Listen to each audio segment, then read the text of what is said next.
কেশপুরে অভয়া clinic ত্রাণ বিতরণ medical ক্যাম্পের আয়োজন করে মেদিনীপুর হাসপাতাল ও আরজি করের জুনিয়র চিকিৎসকরা।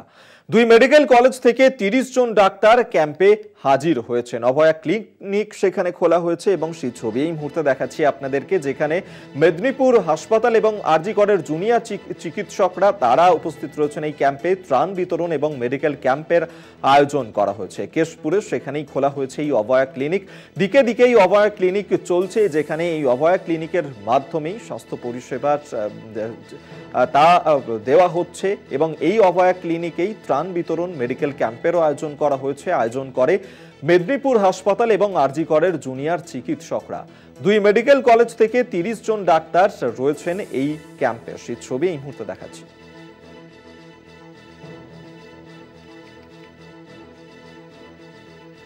প্রসূন মুখোপাধ্যায় আমাদের সঙ্গে টেলিফোনে রয়েছেন প্রতিনিধি, আরো বিস্তারিত জানাবে। প্রসূন, আজকে অভয়া ক্লিনিক খোলা হয়েছে এবং সেক্ষেত্রে মেদিনীপুর মেডিকেল কলেজ পাশাপাশি আরজি করের চিকিৎসকরা তারাও সেখানে রয়েছেন। এই ক্যাম্প থেকে ঠিক কি কি পরিষেবা দেওয়া হচ্ছে? হ্যাঁ, যেটা দেখা গেছে আজ সকাল সকাল মেদিনীপুর মেডিকেল কলেজের ডাক্তারবাবু সহ আরজি করের মেডিকেল কলেজ থেকে আসা প্রতিনিধি কেশপুরের ট্যাবাগ এরিয়াতে প্রথমে অভয়া ক্লিনিক শুরু করে। ওখানে দেখা গেছে মানুষের মধ্যে ব্যাপক হারে তারা, যেটা মূলত এখানে চিকিৎসা ছিল যে বন্যা পরবর্তী সময়ে যে শারীরিক সমস্যাগুলো দেখা দেয় মূলত সেগুলোর উপরেই জোর দিয়েছেন। তো পাশাপাশি চক্ষু থেকে শুরু করে স্কিন ডিজিজ যেটাকে বলা হয়, বন্যা পরবর্তী যে নানা রকম আবর্জনা বা নোংরা জল এসে চলে গেছে তার পরবর্তী যে সমস্যাগুলো সেগুলো মানুষদের সঙ্গে তাদেরকে পরামর্শ দেয়া এবং পাশাপাশি তারা যাতে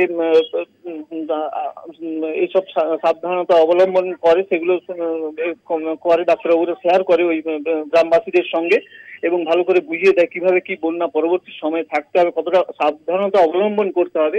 আর এটাও দেখা গেছে যে শুধু মেডিসিন আনেনি, তো পাশাপাশি খাদ্য শস্য কিছু এনেছে, চাল, যেমন চাল, ডাল, আলু, নিত্য প্রয়োজনীয় যে সমস্ত জিনিস, এবং বাচ্চাদের জন্য বেবি ফুডের ব্যবস্থা ছিল এবং পাশাপাশি বিস্কুট, যে ড্রাই ফুড যেটাকে বলা হয়, বিস্কুটেরও ব্যবস্থা ছিল। তো এই ট্যাবাগ এরিয়াতে বেশ কিছুক্ষণ ক্যাম্প দেখা করার পর কেশপুর অন্যত্র কানাখালী বলে যে গ্রাম, ওই গ্রামে চলে যায়। ওই গ্রামে প্রায় দেখা গেছে যে বন্যা কবলিত যে এখনো পর্যন্ত 1 হাঁটু জল অতিক্রম করে ডাক্তারবাবুরা নিজেরা গিয়ে দুয়ারে দুয়ারে গিয়ে মানুষের সমস্যা তারা জানতে চেষ্টা করে এবং পাশাপাশি তাদেরকে পরামর্শও দেন যে তারা কিভাবে কি সাবধানতা অবলম্বন করবেন।